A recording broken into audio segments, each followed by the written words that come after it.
Hey, CityCast Pittsburgh, it's Michael Ziviak.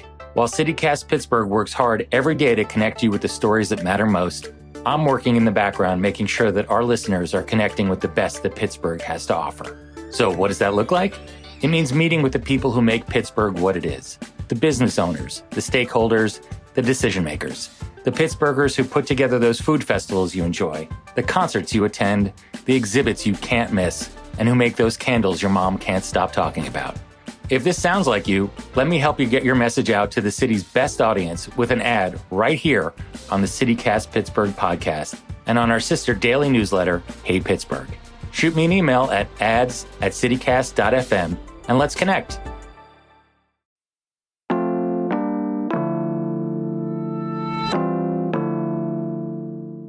Today on CityCast Pittsburgh, it is absolutely my life stage right now, but so many people in my circle are having babies. People younger than me, people older, and it's a really hard transition to experience, to watch your friends experience, and it turns out that Pittsburgh is a uniquely interesting place to go through these big life changes.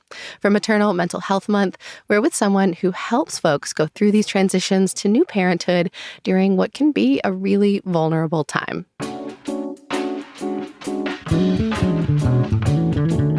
It's Wednesday, May 24th. I'm Megan Harris, and here's what Pittsburgh's talking about.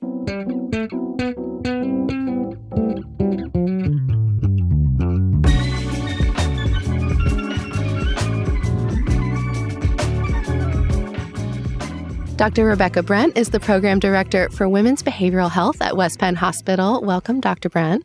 Thanks for having me. Yeah. I'm curious to start. Are you a mother yourself? Kind of what brought you into this work? So I am a mother, and certainly I can relate to the parenting challenges. It's often trial by fire. But I actually came into this work from working with children and working with children who were depressed in pre-adolescence, and realizing that in our study, 100% of the kids' parents struggled with a mood disorder. Would you say that Pittsburgh is a good place to be pregnant or give birth?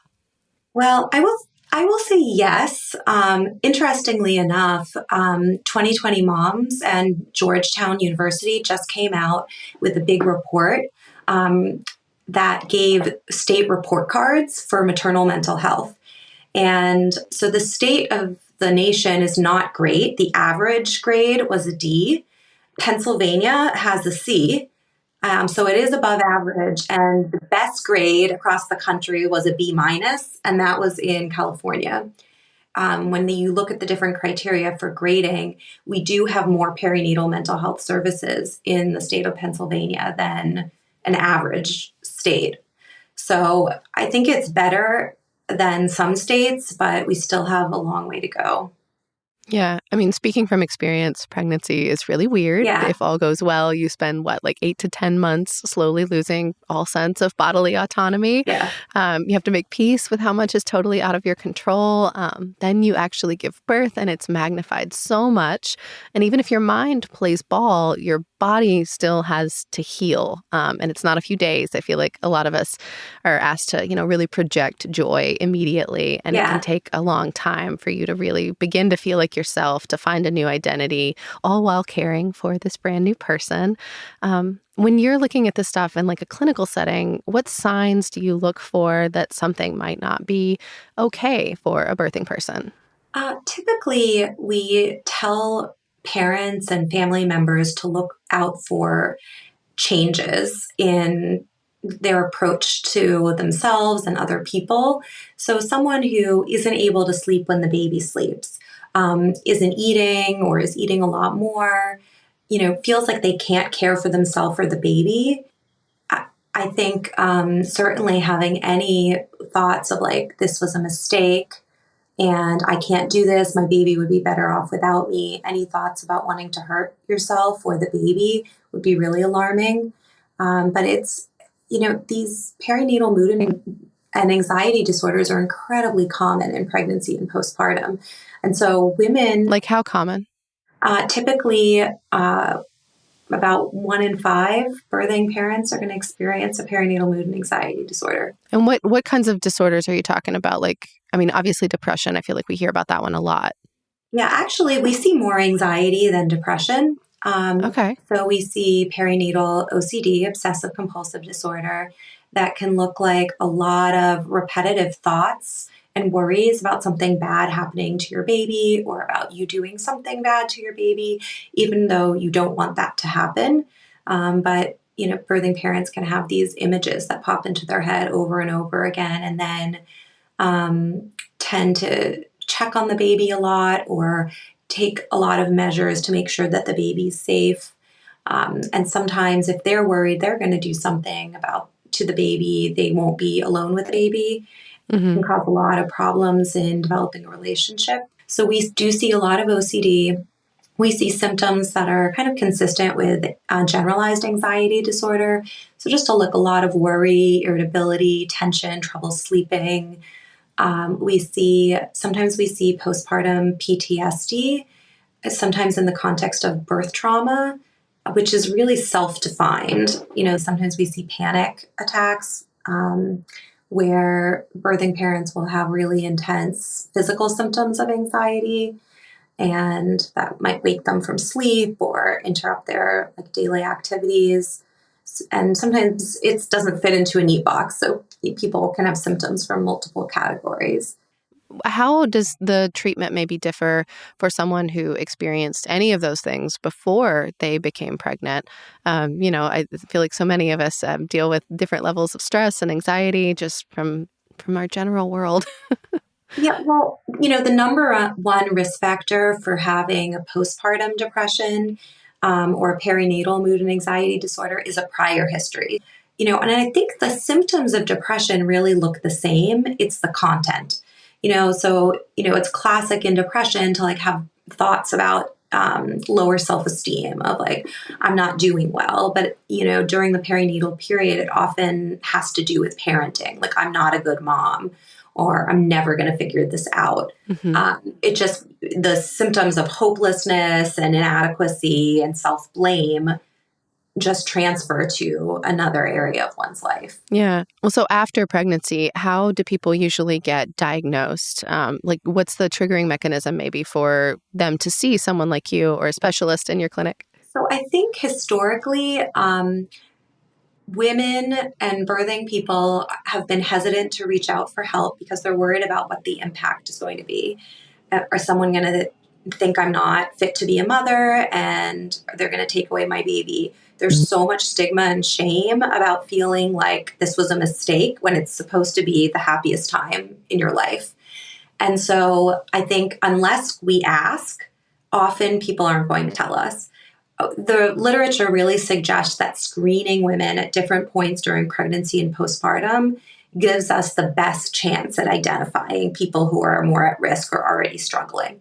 So at AHN, one of the first things that we did is set up universal screening. And, for the other percentage, sometimes women are recognizing that they're not feeling like themselves, or a family member is recognizing that something seems wrong and they might reach out for help that way. Yeah, it's interesting. So if you do screen positive, then it's on the patient then to say, oh, I do need help, to answer that phone call, to set up an additional time. It's tough, right, for new parents who may be experiencing these things for the first time to also be their own healthcare advocate. Yes. And I think that's in part why the electronic referral makes it a little bit easier, because we reach out to them once we receive the electronic referral. Obviously, sometimes we don't reach people and then people need to call us back. We try to call a couple of times because we recognize how difficult it is, and how unpredictable and chaotic that early newborn stage and really that whole first year can be. But I think it's to some extent, yes. Something that I say is mental health issues are never anyone's fault, but they become a responsibility. And that's really difficult.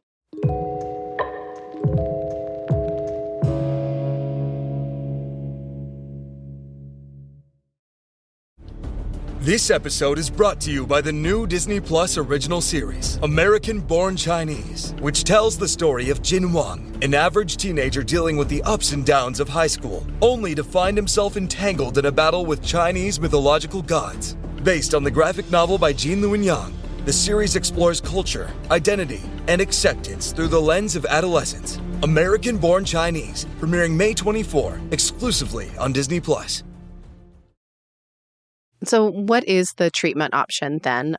Say you do screen positive, what happens next? So you would get a phone call from our triage clinician, and she would ask a lot of questions about what's going on right now and describe our services, which are outpatient psychotherapy, so talk therapy, outpatient medication management. We have a number of different groups that run dialectical behavior therapy for pregnancy and postpartum, Circle of Security, which is an attachment-based parent reflection program, and we have a mother-baby intensive outpatient program that for individuals with more severe perinatal mood and anxiety disorders, they can come 3 days a week for 3 hours at a time and focus on their symptoms and their relationship with their baby in a supportive environment. You said medication management. Can you talk more about that? Because I feel like we've heard for a long time that there's a lot of stuff that you're not supposed to take during pregnancy or even later if you breastfeed. Yeah, I think that's a really good question. We used to talk about what's safe to take in pregnancy, and now we talk about what's lower risk, because the more recent research has really shown that there are really significant risks to the baby and to the mom in pregnancy due to untreated depression and anxiety. And so, as well as potential side effects from medication. So with each individual that we're treating, we want to try to look at what is the disease and what is the impact of the disease exposure and what's the impact of medication exposure, and then choose the lowest risk option. Well, is there anything that you'd recommend then to folks who maybe aren't flagging positive through the screeners, but could use some guidance or, tips for dealing with stress or caretaking for the first time in their lives? I would say something called the DBT, distress tolerance skills, or the TIP skills. And the reason why I think these are so helpful is because there are a lot of parts of parenting that are incredibly stressful and distressing. And there are many moments that are very beautiful and wonderful too. But, the fact that there are moments in parenting that are distressing doesn't mean that you're doing it wrong. It just means that it's hard. And so how do you get through some of those really hard moments when your baby's throwing up all night or won't soothe when you're trying to make dinner? Yep, that sounds familiar. What are those TIP skills? So TIP stands for temperature, which really involves using cold water to decrease your physiological activation. So putting your face in a bowl of cold water, putting ice packs on your face, actually activates this mammalian dive response and lowers your blood pressure and heart rate pretty quickly. So that's a great skill. It sounds kind of wild, but people really, really like it. Interesting. Okay. I stands for intense exercise, which can be complicated if you're newly postpartum or pregnant and uncomfortable, but it involves not like running regularly because it's good for your mood. This is in a moment of intense distress. You get up and do jumping jacks until you're out of breath, or you run up and down the stairs. And again, it changes your physiological arousal so that you're kind of in a different state, and it gets some endorphins moving. And then the 2 P's stand for paced breathing, which is just controlling your breath so that your inhale is a little bit shorter than your exhale. And progressive muscle relaxation involves tensing different muscle groups and then releasing them from your head to your toes. And those 2 P's are awesome. They're really helpful. They work best when you practice them regularly, when you're calm, so that you can access them when you're really overwhelmed at a 10 out of 10. I feel like these tips are good for any of us feeling a little extra stress or duress. Oh, yeah. Not just new parents. Mm-hmm. Yeah, and you can teach them to toddlers. They're great to, use with kids. With little kids, I take those refreezable drink ice cubes, throw them in the freezer. They're like calm down cubes.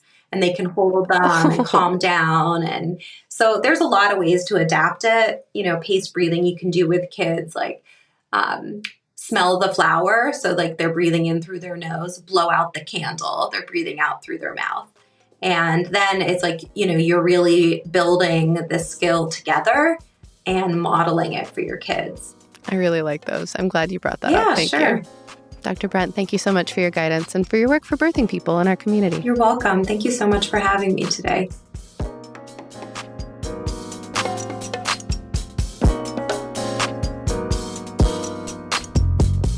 A little more news before you go. Parents want Pittsburgh public schools to push their high school start times. Right now, that's 7:15 in the morning. At a board meeting this week, parents said that start time is way too early for teenagers, that they basically need to be asleep by 9 p.m. to get the recommended amount of sleep at their age. WESA reports that the board did not answer those calls directly, but that it's a question that Philadelphia is facing too, and even Governor Josh Shapiro got questions about it last week on a visit to Westmoreland County.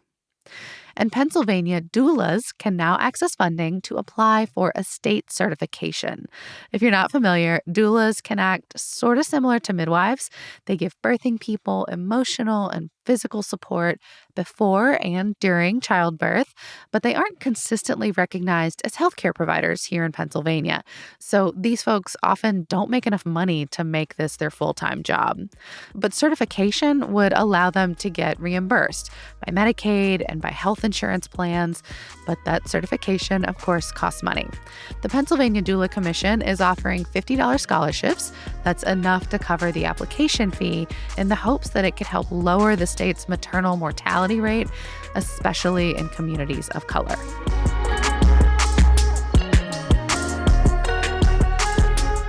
That's all for today here on CityCast Pittsburgh. If you're liking the show, please tell a friend, rate us, leave us a review, and make sure you're subscribed to that Hey Pittsburgh newsletter. We'll be back tomorrow morning with more news from around the city. Talk to you soon.